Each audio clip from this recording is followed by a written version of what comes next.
Hello friends, এটা হচ্ছে classic 350 BS3 engine. তো আজকে আমি আপনাদেরকে দেখাবো টাইমিং গিয়ারটা কীভাবে সেট হয়। তো আপনারা প্রথমেই দেখবেন যে পিস্টনটা আছে, পিস্টন একদম টপে থাকতে হবে।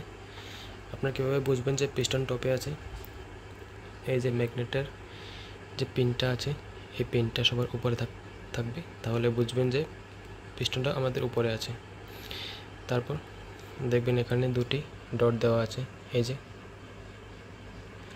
এই দুটি ডটের মাঝখানে এই দুটো ডট একদম মাঝ বরাবর থাকবে এবং এখানে দুটি সিঙ্গেল ডট দেওয়া আছে, এই সিঙ্গেল ডট দুটোটা একসাথে থাকবে পাশাপাশি, তাহলে বুঝবেন যে আপনার টাইমিং সেট হয়ে গেছে।